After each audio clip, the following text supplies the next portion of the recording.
Shalom adik-adik, selamat pagi. Hari ini Kak Okta akan membawakan cerita tentang bawang merah dan bawang putih. Tapi ini bukan bawang merah dan bawang putih bumbu dapur ya adik-adik. Ini kisah tentang dua orang perempuan yang memiliki sifat berbeda. Mari disimak ceritanya ya. Pada zaman dahulu kala di sebuah desa, tinggallah sebuah keluarga yang terdiri dari ayah, ibu, dan seorang gadis remaja yang cantik, bernama Bawang Putih.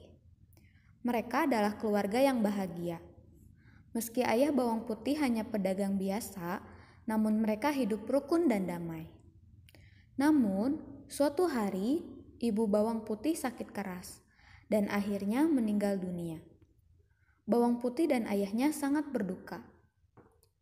Di desa itu tinggal juga seorang janda yang memiliki anak bernama Bawang Merah. Semenjak ibu Bawang Putih meninggal, ibu Bawang Merah sering berkunjung ke rumah Bawang Putih. Dia sering membawakan makanan, membantu Bawang Putih membereskan rumah, dan menemani Bawang Putih juga ayahnya untuk mengobrol. Akhirnya, ayah Bawang Putih berpikir bahwa mungkin lebih baik kalau ia menikah dengan ibu Bawang Merah, supaya Bawang Putih tidak kesepian lagi. Dengan pertimbangan dari Bawang Putih, maka ayah Bawang Putih menikah dengan ibu Bawang Merah. Awalnya, ibu Bawang Merah dan Bawang Merah sangat baik kepada Bawang Putih. Namun lama-kelamaan, sifat asli mereka mulai kelihatan. Mereka sering memarahi Bawang Putih dan memberinya pekerjaan yang berat jika ayah Bawang Putih sedang pergi berdagang. Bawang Putih harus mengerjakan semua pekerjaan rumah, sementara Bawang Merah dan ibunya hanya duduk-duduk saja. Tentu saja ayah Bawang Putih tidak mengetahui hal ini, karena Bawang Putih tidak pernah menceritakannya. Suatu hari, ayah Bawang Putih jatuh sakit dan kemudian meninggal dunia. Sejak saat itu, Bawang Merah dan ibunya semakin berkuasa dan semena-mena terhadap Bawang Putih. Bawang Putih hampir tidak pernah beristirahat. Dia sudah harus bangun sebelum subuh untuk mempersiapkan air mandi dan sarapan bagi Bawang Merah dan ibunya. Kemudian, dia harus memberi makan ternak, menyirami kebun, dan mencuci baju ke sungai. Lalu dia masih harus menyetrika, membereskan rumah, dan masih banyak pekerjaan lainnya.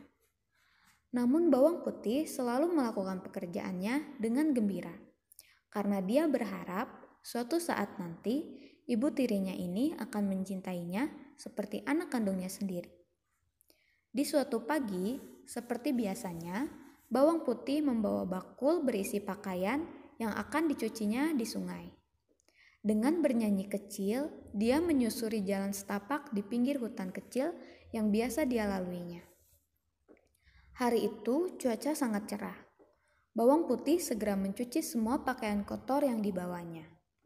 Saking terlalu asiknya, Bawang Putih tidak menyadari bahwa salah satu baju telah hanyut terbawa arus. Dan gawat, baju yang hanyut adalah baju kesayangan ibu tirinya.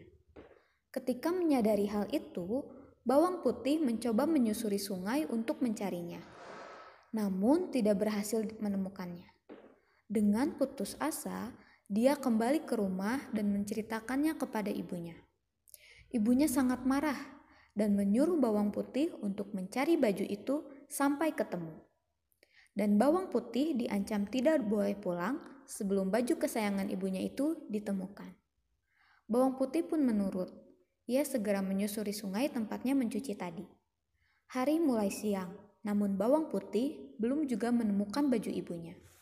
Dia memasang matanya dengan teliti dan diperiksanya setiap juluran akar yang menjorok ke sungai. Siapa tahu baju ibunya tersangkut di sana. Hari sudah mulai gelap.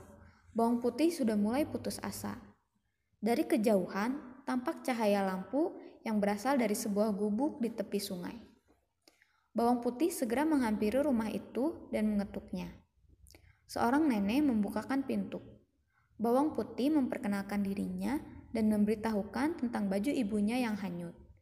Ia meminta pertolongan kepada nenek itu untuk membiarkannya tinggal semalaman di gubuknya. Sang nenek memberikan bantuan, Dan ternyata baju yang bawang putih cari ada di gubuk nenek tersebut. Nenek itu sangat menyukai baju merah milik ibu bawang putih. Dan ia berjanji akan mengembalikannya asal bawang putih mau menemaninya selama 1 minggu. Karena merasa kasihan kepada nenek itu, bawang putih menyanggupinya. Ia kasihan kepada nenek yang merasa kesepian itu. Selama 1 minggu, bawang putih tinggal dengan nenek tersebut. Setiap hari, bawang putih membantu mengerjakan pekerjaan rumah nenek. Tentu saja nenek itu merasa senang. Hingga akhirnya, genap sudah 1 minggu, bawang putih sudah harus pulang ke rumahnya. Nenek memberikan hadiah kepada bawang putih, yaitu labu yang berukuran cukup besar. Mulanya, bawang putih menolak diberi hadiah, tapi nenek tetap memaksanya. Akhirnya, bawang putih memilih labu yang paling kecil karena ia tidak sanggup membawa yang besar.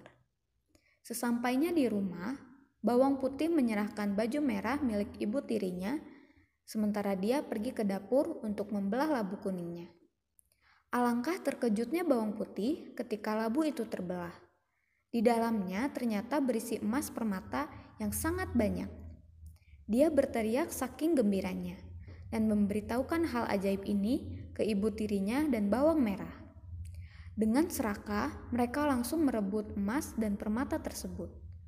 Mereka memaksa bawang putih untuk menceritakan bagaimana dia bisa mendapatkan hadiah tersebut. Bawang putih pun menceritakan dengan sejujurnya. Mendengar cerita bawang putih, bawang merah dan ibunya berencana untuk melakukan hal yang sama. Tapi kali ini bawang merah yang akan melakukannya. Singkat kata, akhirnya bawang merah sampai di rumah nenek tua itu yang ada di pinggir sungai tersebut. Seperti bawang putih, bawang merah pun diminta untuk menemani nenek selama 1 minggu.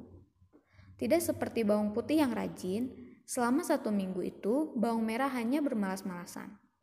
Kalaupun ada yang dikerjakan, maka hasilnya tidak pernah bagus karena selalu dikerjakan dengan asal-asalan. Akhirnya, setelah 1 minggu, nenek itu membolehkan bawang merah untuk pulang. Sebelum pulang, bawang merah meminta hadiah kepada nenek. Nenek itu terpaksa menyuruh bawang merah memilih salah satu dari 2 labu yang ditawarkan. Dengan cepat, bawang merah mengambil labu yang besar dan tanpa mengucapkan terima kasih, dia melenggang pergi. Sesampainya di rumah, bawang merah segera menemui ibunya dan dengan gembira memperlihatkan labu besar yang dia bawa. Karena takut bawang putih akan meminta bagian, mereka menyuruh bawang putih untuk pergi ke sungai. Lalu dengan tidak sabar, mereka membelah labu tersebut. Tapi ternyata bukan emas permata yang keluar dari labu tersebut, melainkan binatang-binatang berbisa seperti ular, kalajengking, dan lain-lain.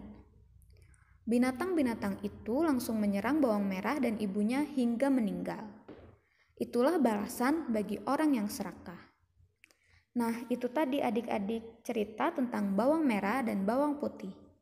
Tugas untuk hari ini, untuk kelas besar, menuliskan apa pelajaran yang bisa kita ambil dari kisah bawang merah dan bawang putih. Untuk kelas kecil, menggambar labu berisi emas. Seperti ini contohnya ya adik-adik. Baiklah, sekian dulu pembelajaran kita hari ini. Sampai jumpa di video berikutnya. Tuhan Yesus memberkati.